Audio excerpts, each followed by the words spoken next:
بەناوی خۆی بەخشندە و میرەبان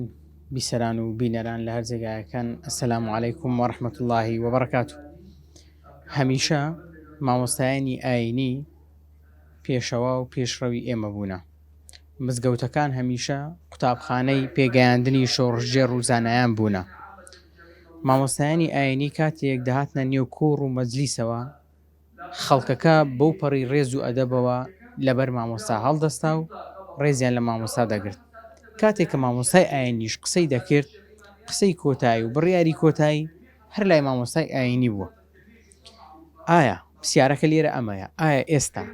ئەو ڕێز و شکۆیەی جاران ماوە یان سەردەمەکە گۆڕاوە و لەگەڵیشیدا ئێمە گۆڕاوین؟ ئایا ڕێزگرتن لە مامۆستایانی ئاینی ڕێزگرتن نییە لە خودی ئاین؟ من ئەم پرسیارانە دەکەم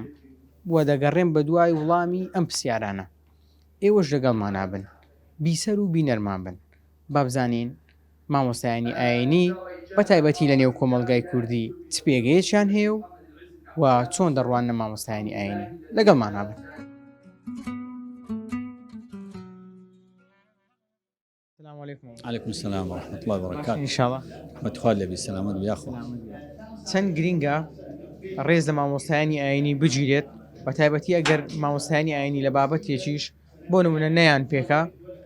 بە ئەدەبەوە بە ڕێزەوە مامەڵە لەگەڵ مامۆستا بکرێت و لە دوای یان بە تەنها تێبینی سەرنج بدرێتە مامۆستا، نەخوا نەخواستە بە شێوازێک بە جۆریشی کە مامەڵە لەگەڵیان بکرێت. بسم الله الرحمن الرحيم وبه نستعين. طبعا مامۆستایان هەر لە چینی توێژێ ئەو کۆمەڵگایەن مامۆستایانیش یعنی بەدەرنین لە هەموو وەکو باقی ئینسانەکانی تر لە هەر بوارێک لە بوارەکان دەکرێت هەندێک جار نەیپێکی شتێک ئیجتیهادە یاخود ئیجتیهادی تێدا بەکاردێنی یاخود شتێک نەیپێکیان هەڵە دەکە هەندێک جار لە بڕیادان لە فتوادان و لە قسەکانیدا زۆر ئاساییە ئینسان معرضە بۆ هەڵە و غەڵەت. بەڵام ئەوە زۆر گرنگە ئینسان کە هەڵەیەکی کرد پاشان بە هەڵەکی خۆیدا بچیتەوە بزانی کە هەڵەیە و اعترافیش بکە و ئەو کەسانی بەرامبەریش بەڕاستی دەبی بەو پەڕی ئەدەبەوە چونکو ئینسان کە فێرە علمێک دەبی زانستی و زانیاریەک دەبی فێرە معریفەیەک دەبی دەبێت لە سەرەتا فێرە ئەدەبی گفتوگۆکردن و ئەدەبی حیوار و بدەن لێک تێگەیشتن ببی ئەو جا دەتوانێت ڕەخنە لە بەرامبەر بگری. ڕەخنەژە هەشتێکی ئاسان نییە لەو گۆڕێ بچێ ڕەخنەیەک بگری، بەڵکو دەبێت و تەواو شتەکەت بابەتەکەت خوێندبیتەوە هەڵت سنگاندبی لێ ورد ببیەوە تەدەبرت لێ کردبی کە لە تەواو لە سەداسەد دەزانی کە ئەوە نەی پێکایە ئەو جا دەتوانێت ڕەخنەکەی ئاراستە بکەیت بە جوانترین شێواز و بە جوانترین ئەدەب وەڵامی بدەیەوە. لە نێو کۆمەڵگەی کوردی کاتێک کە باسی مامۆستای ئاینی دەکرێت پێدوانی یەکەم جار خەڵک کە ئەوەی بە بیری دادێت ئەدەب و ڕێزە، چونکە مامۆستایان بە تایبەتی مامۆستایانی ئاینی هەمیشە کەسانی بە ڕێز و بە ئەدەب بوونە و بەو پەڕی ڕێزەوە مامەڵیان لەگەڵ خەڵکی کردووە. حتما کە دەڵی مامۆستا بەڕاستی دەبی مامۆستاش مامۆستا بێ چونکو پیشەی پێغمبەران علیهم الصلاة والسلام پێغمبەر علیه الصلاة والسلام دەفەرمێ إنما بعثت لأتمم مكارم الأخلاق. يعني مامۆستا يعني أخلاق يعني ڕەوشت يعني جوان هەڵس و کەوتکردن لەگەڵ خۆت لەگەڵ دەوروبەرت لەگەڵ کۆمەلگا لەگەڵ خەڵکی زانا و دانا لەگەڵ خەڵکی شارەزا چۆن تەسەڕف دەکەێت. مە باسمان کرد کە ئەدەب لە پێش تعلیم و فێربوونە دەبینسان ئەوە جاری فێرە ئەو ئەدەب و ئاکار و ڕەوشتە جوانەبی کە پێغمبەر علیه الصلاة والسلام فێری کردوین لە فەرمودەکانی و لە ناو سەحابی بەڕێزەکانیش کە وەکو میراتێک مایتەوە کە مامۆستایان جێگرەوەی پێغمبەران علیهم الصلاة والسلام. مامۆستا ئەگەر ئەو شکۆ ئەو ڕێزی مامۆستا خوا نەخواستە بشتێ کۆمەلگا بەرەو چه ئاراستێک دەڕۆ؟ حتما کۆمەلگا مامۆستا چینێکی خۆشەویستن چینێکی بەڕێزن چینێکن کە دەتوانن کۆمەلگا ڕاست بکەنەوە ئەگەر یان بەلاڕێدا چوو دەتوانن مامۆستا ڕاستیان بکەنەوە و تێیان بگەینن و ئەو شتیان فێر بکەن کە دروسترە لەوەی کە ڕێگایەکی تر بگرنە بەر مامۆستا خەڵک ڕاست دەکاتەوە. بەڵام هەر کاتێک کە مامۆستا ڕێزی نەگیریا مامۆستا وەکو پێویست ئەو قەدر و ڕێزەی نەگیریا هەروەکو لە کۆمەلگا دەبینی زۆر جار خەڵکانێک لە کۆمنت و لە قسەکان و لە سوشال میدیا و ئەوانە باز دەکەن لە شخصیات و کەسایەتی مامۆستای ئاینی دەدەن. بەڕاستی ئەوە سەرەتا لۆ خۆیان بێڕێزیە چونکو ئینسان کاتێکە بێڕێزی بەرامبەر بە کەسێک کرد دیارە خۆی دەیسەلمێنی کە خۆی ئەو سنوورەی بەزاندیە نەوەک مامۆستایان لەو ئاستەدانینەکە خەڵک جنێویان پێ بدەن یان قسەی ناشرینیان پێ بدەن و کۆمنتی ناشرینیان لەبارەوە بنووسن.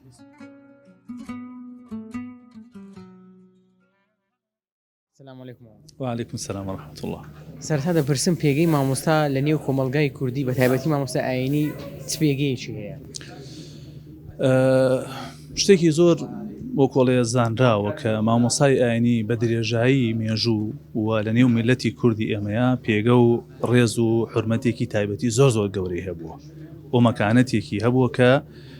جێی متمانەی هەموو خەڵک بووە، جێ ڕاوێژی هەموو خەڵک بووە، لە هەموو وێزگەکان خەڵک پێویستیان بە مامۆسای ئاینی بووە. مامۆسای ئاینی بە درێژایی مێژوو لە خزمەت خەڵکا بووە، لە خزمەت گەلا بووە، لە خزمەت نیشتیمانە بووە، لە خزمەت معاناتی کۆمەلگاکەی خۆیان بووە. بۆیە ئەوە شتێکی زۆر بەدیهیە بە ئێستایشەوە، یعنی لە نێو خەڵکیە مامۆسای ئاینی زۆر ئێعتیبارێکی گەورەی هەیە و زۆر ڕێز و متمانەیەکی وەکۆڵەیە دامەزراوی هەیە. ئەوەش بێگومان لە دینەکەەوە وەریان گرتووە کە ئەم دینەی ئێمە داوامان لەیەکرا کە ڕێز ئەهلی عیلم بگرین،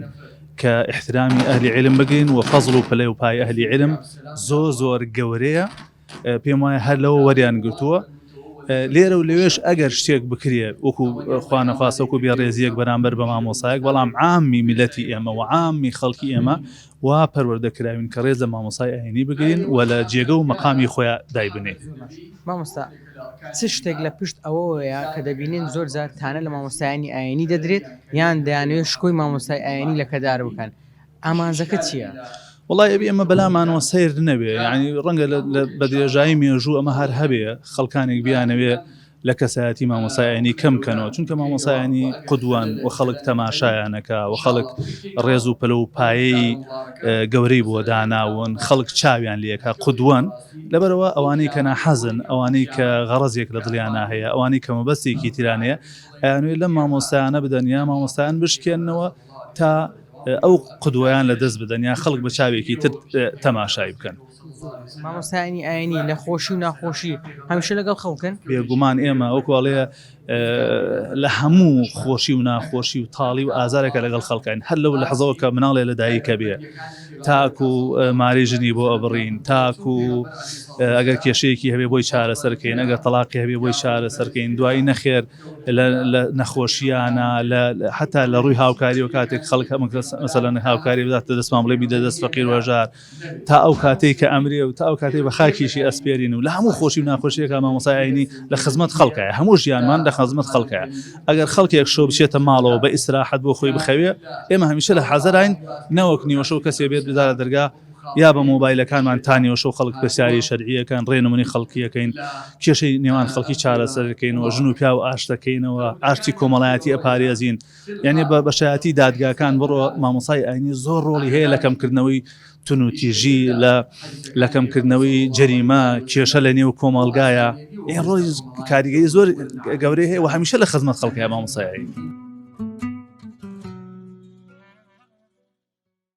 سلام علیکم. وعليكم السلام ورحمة الله وبركاته. دەمەوێت پێگەی مامۆستایانی ئاینی بزانم لە نێو کۆمەلگای کوردی.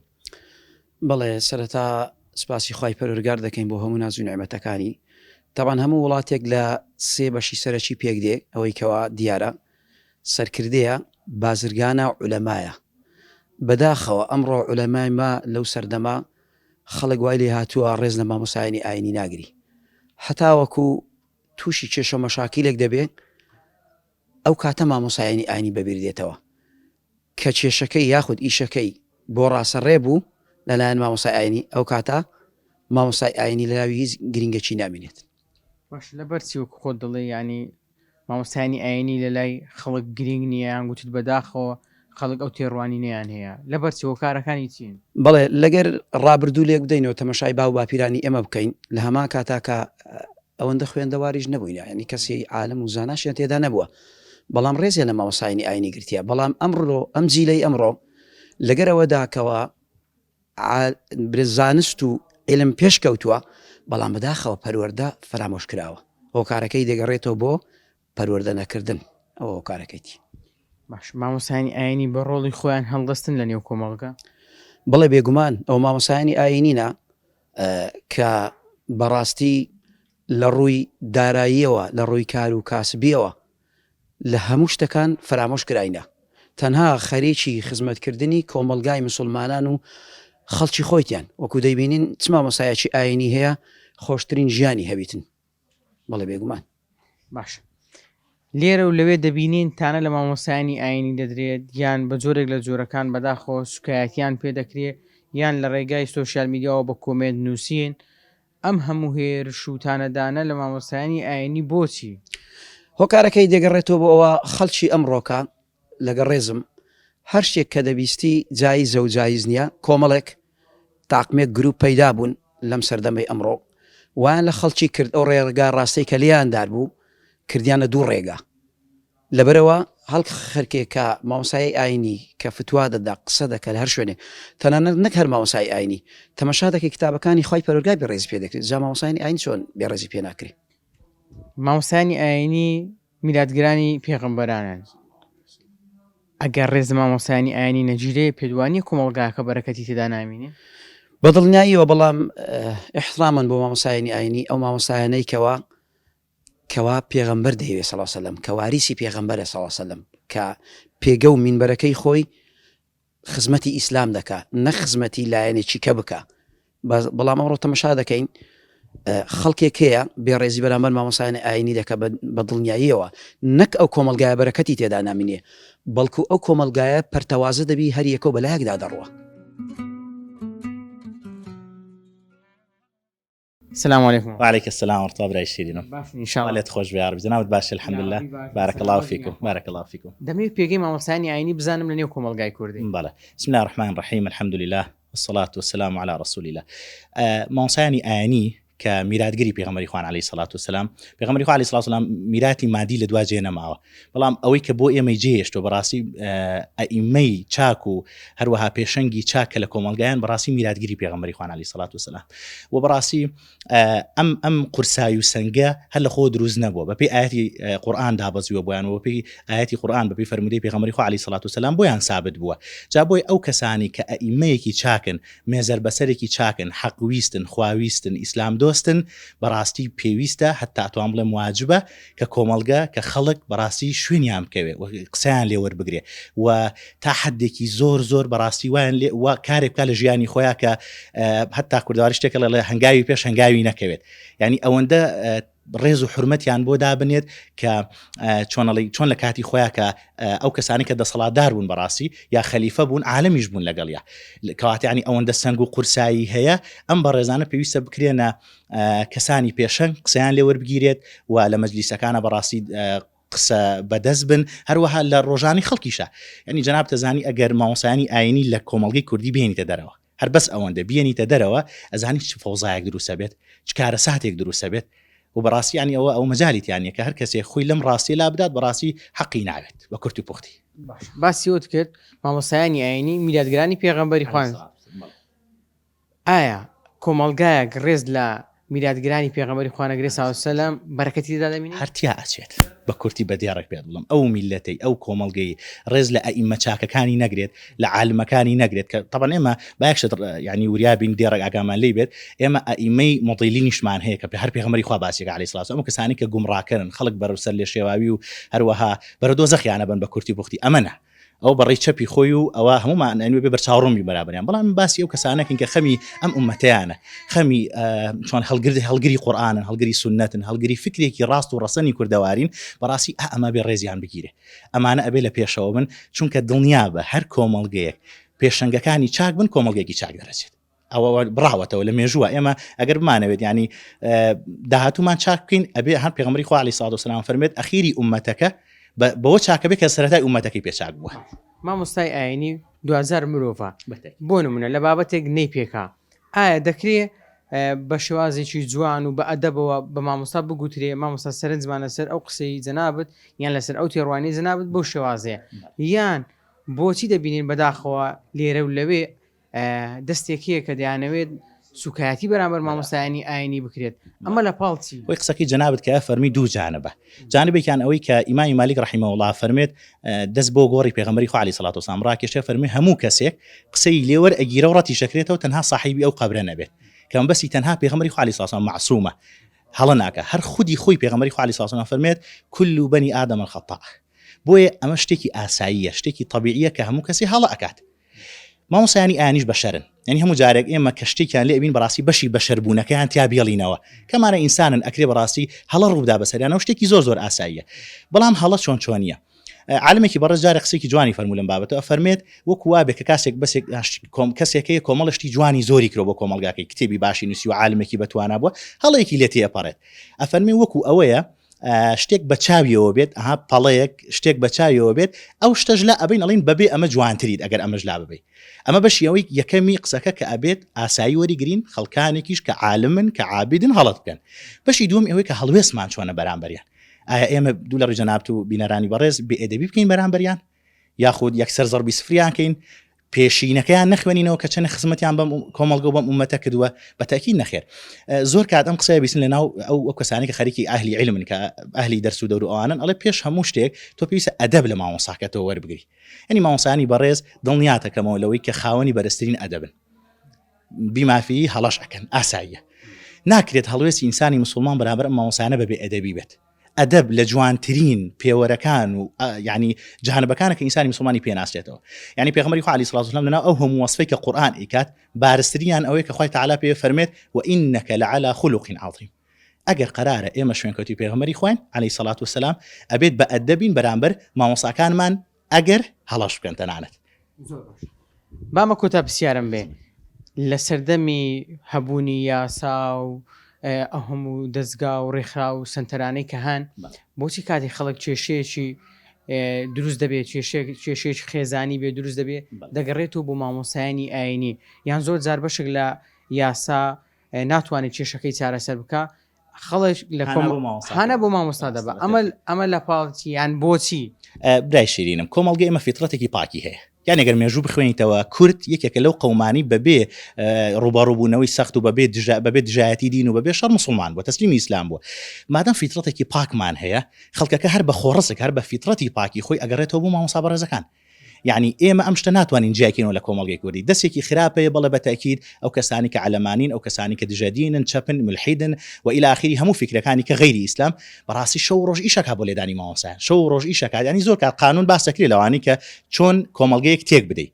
بارزترین خاڵتیایە ئەوەیە کە ئەئیمەکانی ناشرین بکەیت چونکە کە ئەئیمەکان و پێشەنگەکانت ناشرین کرد ئۆتۆماتیکی ئەو خەڵکە بەرەو گومڕایی ئەچێت بۆی بەڕاستی ئێمە واجبی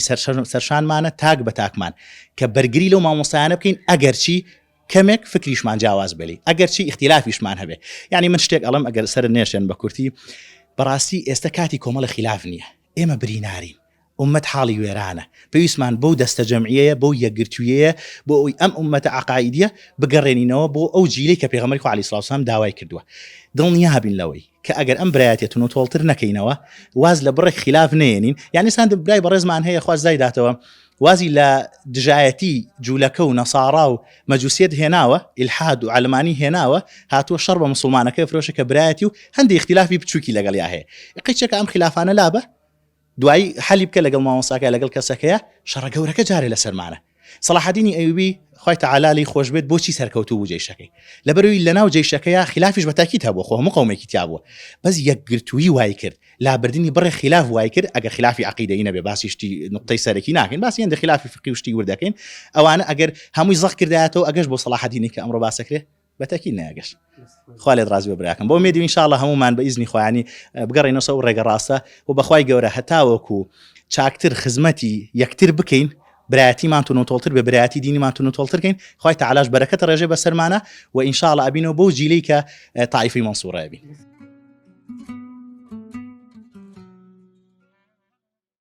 کۆمەڵگای کوردی هەمیشە ڕێزی لە مامۆستایانی ئاینی گرتووە کاتێک کە مامۆستای ئاینی دەهاتە ناو کۆڕ و مەجلیسێک خەڵکەکە لەبەری هەڵدەستاوە و لە ناو کۆڕ و مەجلیسەکەش کاتێک کە مامۆستای ئاینی قسەی دەکرد قسەی کۆتایی هەر قسەی مامۆستای ئاینی بوو خەڵک ڕێزی لە قسەکانی دەگرت ئیتر مامۆستای ئاینی شکۆ و ڕێزی تایبەتی خۆی هەبوو ئێستاش بە هەمان شێوەیە خۆی جیاوازیەکەی وەکو پێشتر نییە لەبەر ئێستا خەرکەکە جیلەکەی ئێستا کە تازە پێدەگەم تۆزێک جیاوازە لەبەرۆی زیاتر پەیوەستە بە مۆبایلەکان بە شاشە بچووکان وەکو ئایپادە و مۆبایلە زیاتر ئەوانە پەروەردەیان دەکەن کە لە پشتی ئەو بەرنامانەدانە ئەوە تاسیراتی خۆی لەسەر ئەو جیلەی ئێمە دروست کردیا پێشتر جیلەکان ئەو مناڵانەی ئێمە کە پێدەگەیشتن بە تایبەت گەنجەکانمان هەمووی پەروەردەی مزگەفتەکان بوون پەروەردەی حجرەکان بوون هەمووی لە بەردەست مامۆستایەکان پەروەردە دەبوون بەڵام ئێستا کە زیاتر لەگەشت شاشەی مۆبایلەکانن کەسانێک لە پشتیانن کە لەمە دیار نینە پەروەردەی دەستی مامۆستایانینە ئەوە تاسیری دروست کردی لەسەر ئەو جیلەی کە پێدەگا وەکو جاران نییە مامۆستایانی ئاینی پێشەوای ئێمەن چەند گرینگە ئێمە ڕێز لەو پێشەوانەی خۆمان بگرین شکۆیان بپارێزین هەرچی سەرشانی هەر هەمومانە لە خزمەت مامۆستایان دانیشین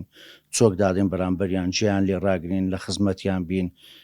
دەرسەکانیان لێ وەربگرین جێ لە ئامۆژگاریەکانیان ڕابگرین زۆر زۆر زەرورە ئەگەر کۆمەڵگای کوردی بەتایبەت مامۆستای ئاینی لێ دەربکەی چی لێ دروست دەبێت بەخوای کەسانی دی دێنە جێیان پەروەردەیان دەکەن کە لاڕێیاندا دەبن یعنی ئەو کەسانە بەڕاستی مەگەر خوا بزانی چێ لە پشتیان چێ پەروەردەیان دەکە بە ڕێیەکیاندا دەبن ئەفکاریچیان دێنە مێشی وەکو بەشێک ئێستا وجودی هەیە و بابەتانە خەرکەچی زۆر غەیری مامۆستانی ئاینی پەروەردەیان دەکەن نە لە دین دەزانن نە بڕوایان بەدین هەیە نە بڕوایان بەخوا هەیە یعنی هەمویان سەر لێ شێواو کردینە بەشەکی زۆری وای لات ئێستا پێدوانی ئەوانەی کە ڕازگۆن لەگەڵ خەڵک باشن لە مامەڵەکردن فێڵ ناکەن کاتێکەوە لە شوێنێکن غیبەت ناکەن ئەمانە پەروەردەی دەستی مامۆستان یعنی ئەگەر بێت و خەڵکەکەی دیکەش جێڕایاڵی مامۆستا بێ کۆمەلگا بەرەو کۆمەلگایکی ئارامتر سەرکەوتوتر هێمنتر دەڕاتن ئەکید بە ئەکیدی ئەوەی مامۆستا پەروەردەکە فێرە کۆمەڵک شتی جوانی دەکە فێرە خواناسینی دەکە فێرە خەرکەچی کۆمەڵایەتی دەکە کەسێکی لێ دروست دەکە کۆمەڵایەتی بی کەسێک بی لەخوا بترسێ بڕوای بەخوا هەبی زەمیری معاسبەی بکە غەڵەت نەکە ڕێز لە گەورەکان بگری ئەگەر ئەو کەسە لە بەردەستی مامۆستایەکی ئاینی پەروەردە نەبی یان لە عودرەکان یان لە خزمەت مامۆستایەکی ئاینی دانەنیشی بە ئەکید بەلا ڕێدا دەچیتن ئەگەر ئێمە سەرنج زمان لەسەر مامۆستایەکی ئاینی هەبوو یان مامۆستای ئاینی لە بابەتێک لە بابەتەکان نەیپێکا چەند گرینگە بە ڕێز و ئەدەبەوە دواتر یان بە تەنها بڵین مامۆستا سەرنج زمان لەسەر قسەی جەنابەت هەبوو پێمان وایە جەنابەت لەو بابەتەی نەتپێکا بڵێ ئەکید مامۆستایانی ئاینیش وەکومە مرۆڤن دەکرێت لە هەندەشت هەندێک جار دەکرێنیان پێکابی یان نەی پێکن ئەوانیش لە ئەنجامدا هەر مرۆڤن وەکومە غەڵەت دەکەن کولی بەنی ئادەمە خەتا خێر و خەتاینە تەوابوون بەڵام وا باشترە لە مەجلیسەکان طریقیان نەکەینەوە یان ئەدەبی بەرامبەریان نەکەین ئەگەر حەقی وتەکە بدەم لەبەرەوەی ئەوان کۆمەڵک علمیان پێ کۆمەڵک شتیان خوێندیە و نووسیە و شارەزاییان لێ پیا کردیە وەکو منینە ئەگەر بێت و لە شتێک کۆمنتەکەت هەبوو یان لە یەک ڕخنەکەتە بوو تێبینێکتە بوو دەکەی پاشان لە خزمەتی دانیشی ئەمن وەکو خۆم هەروام کردیا بۆ منە لە وتارەکان لە دەرس و دراسەکان ئەگەر شتێک تێبینێکم هەبی پاشان دانیشیمە لە خزمەت مامۆستاکەی چۆکم دادا و سوپاسم کردیەکە زۆرشتی جوانی پێگوتین و فێریکردنە بەڵام مامۆستا لەسەر ئەو خاڵی تێبینیەکم هەیە ئەگەر ڕوونکردنەوەک بدەی یان ئەوها بە باشتر نەدەبوو بە ئوسولەکی جوان جاریوە هەبووە مامۆستاکە جار هەبووە قەنەعاتی من قاتیەکە قسەکەی من تەواوتر بووە گوتی فعلەن ئیتو تەواوترە جاژوە تێگەیاندیمە نەخێرەوە ئەو هایە ئەوەیان تەواوترە ئەم لەو بارەوە لێ چوومە لەو ڕێ لێ چوومە قەنەعاتم پێدەێنیتن کۆمەلگای کوردی هەمیشە ڕێزی لە مامۆستای ئاینی گرتووە چەند گرینگە ئێمە بەردەوام بین لەسەر ئەم ڕێزگرتنە لە مامۆستایانی ئاینی کە پێشەوای ئێمەن پێشەشی بسم الله الرحمن الرحیم بەخێراتنی بەڕێستان دەکەین بەڕاستی مامۆستایانی سەرڕاست و مەندیر پاکمان پێویستە بە بەردەوام قودوە بوون پێشەنگ بن لە بۆ خەڵکەکەی والحەمدولله هەتا ئێستاش هەر قودوەنە لە بۆ خەڵکە کە دینی وێ کە ئاینی وێ چکە ئەوە بەدەستی هیچ کەسێکی نییە بەدەستی خوای سبحانه وتعالى يرفع الله الذين آمنوا منكم والذين أوتوا العلم درجات پێویستە مسلمانان هەڵوێستیان هەبیتن بێنە لای مامۆستایانی بەڕێز لۆ ئەوەی تەدلیسی مدەلیسین لۆ ئەوەی فێڵی فێڵبازان ئاشکرا بکەن کە خەڵکەکە مشتاقن لە بۆ مامۆستایانی ئاینی بەڵام ئەوانەی کە غەیرە دینن ئەوانەی کە لاچەپن ئەوانەی کە یحرفون الکەلیمە عن مەواضعه ئەوانەی کە دەیان هەوەی خوای بپەرستن و خورمای بپەرستن زۆر جار ئەوان دژایەتی مامۆستایانی ئاینی دەکەن پێویستە مسلمانان بێنە لای مامۆستایان پێویستە ڕێز و شکۆی مامۆستایان بپارێزرێتن و مامۆستایان الحەمدولله لە قەدیم و لە زەمانەوە لە هەموو چین و توێژەکانەوە پێشەنگ بووینە لە هەموو شەقاوەکان مامۆستا لە پێشەوە بە مامۆستایانی ئاینی لەوێ پێویستە بەڕاستی مسلمانان زیاتر خەمخۆرانە لەگەڵ مامۆستایان بن لەگەڵ مامۆستایانی مەندیل پاک بن لەگەڵ مامۆستایان بن لە قسە ڕاست و ڕێک و پێک و تەواوەکانیشان مامۆستایانش وەکو هەباقی خەڵکەکە بەشەرن بەڵام ئەوەیە پێویستە لەو خەڵکانە تێبگەن کە يعبدون الله على حرف يعني ها لایەکی گرتیە دەبێت دژایەتی مامۆستای بکاتن خی گەورە ئەجر پاداشتان بداتەوە ئەگەر سەرنجێکمان هەبوو لەسەر مامۆستا ئاینی چەند باشە بە ئەدەب و بە ڕێزەوە سەرنجەکەی خۆمان دەرببڕین نەک مامۆستای ئاینی لە بۆ هەموو کەس و لە بۆ هەموو چین و توێژەکان پێویستە بە ئەدەبەوە پرسیار بکرێتن پێویستە بە ئەدەبەوە جێڕا بگرێت لە بۆ وەڵامدانەوەی مامۆستایەکەی کابراەک دەوێت پرسیار لە مامۆستایەکی بکاتن پێویستە جێ بگرێت لە وەڵامی مامۆستایەکەی کە مامۆستایەکە چۆن وەڵامی دەداتەوە والحەمدولله مامۆستایانیشمان لەو پەڕی ئەدەبەوە لە پێغەمبەر عەلەیهی سەڵات وەسەلام کە لە مەدرسەی ئەو گەورە بوونە لە مەعمەلی ئەو پێگەیشتنە و پێڕاگەیشتینە پێویستە بە جوانی پرسیارەکان بکەن و بە جوانی وەڵامەکان جێڕا بگەن لە مامۆستایانی بەڕێز بەڵای زان و خۆشەویستانەوەی کە بینیتان و بیستان ئەو سەرنج و تێڕوانینانە بوون لەسەر مامۆستایانی ئاینی و پێگەی مامۆستایانی ئاینی و ڕێزگرتن لیان بەداخۆ لەم ڕۆژگارەدا دیاردەیەکی نامۆ دەبینین ئەویش ئەوەیە بەشێک لە خەڵک لە پێناو کۆکردنەوەی لایک و کۆمنت لە سوسیال میدیا بە ناڕەوا هێرش دەکەنە سەر مامۆستایانی ئاینیان بەشێک لە مامۆستایانی ئاینی وەشکۆی مزگەوتیش دەشتێنن لە کاتێکدا کۆمەڵگای کوردی هەمیشە خەڵکانی بە ئەدەب و بە ڕێزەوە بوون و بەو پەڕی ڕێزەوە مامەڵەیان لەگەڵ مامۆستایانی ئاینی کردووە مامۆستایانی ئاینیان بە پێشەوە و پێشڕەوی خۆیان زانیوە و هەمیشە کۆمەلگاش بەرەو پێش دەچێ کاتێک ڕێنمایەکانی مامۆستایانی ئاینی بە شێوێکی دروست لە ژیانی ڕۆژانەیاندا جێبەجێ دەکەن و لە ژیانی ڕۆژانەیاندا ڕنگ دەداتەوە جا مامۆستایانی ئاینیش مرۆڤن دەکرێت لە هەندێک بابەت نەی پێکەن یان بۆ چوونەکەیان بەدڵی هەندێک خەڵک نەبێ بۆیە زۆر ئاساییە لە دوای تەوابوونی وتاری مامۆستا یان بە تەنها بڵین مامۆستا بە ڕوخسەتت چەند دەقەیەک سەرنجێکمان هەیە لەسەر قسەکەی جەنابەت لەو بارەیەوە دەکرێت جەنابەت حاڵی نەبووبی یان نەت پێکابی من دڵنیام مامۆستا ئاینیش بە سنگێکی فراوانەوە بۆ پەڕی ڕێز و ئەدەبەوە گفتوگۆ دەکەن و بۆ ئەوەی بگەنە خاڵی لێک تێگەیشتن بەڵام بەداخەوە جارێکی دیکەش بەداخەوە خەڵکانێک دەیانەوێ ئەو ڕێز و شکۆیی کە مامۆستایانی ئاینی لە نێو کۆمەڵگا هەیتیان بیشێنن بەڵام سوپاس بۆخوای گەورە خەڵکی ئێمە زۆرەوە هۆشیارترە و خەڵکێکی بە ئەدەبە خەڵکێکی بە ڕەوشتە پەروەردەیەکی باش کراوە هەمیشە ڕێزی مامۆستایانی ئاینی دەگرێ و مامۆستایانی ئاینیش لە هەر مەجلیسێکە بۆ چارەسەرکردنی هەر کێشەیەک لەوێ بن قسەی وانە و دوزار کێشەکان چارەسەر دەبن لە ڕێگای مامۆستایانی ئاینی و مامۆستایانی ئاینی هەمیشە خەمی ئیمان و پەروەردەکردنی گەنجەکانیان بووە شەو ڕۆژیان خستۆتە سەریەک بۆیە لەسەر ئێمە پێویستە ڕێزیان بگرین و وەشکۆی مزگەوتیش بپارێزین تا پرۆگرامێکی دیکە هەمووتان بەخوای گەورە دەسپێرم هەر شاد و کامەران بن خواتان لەگەڵ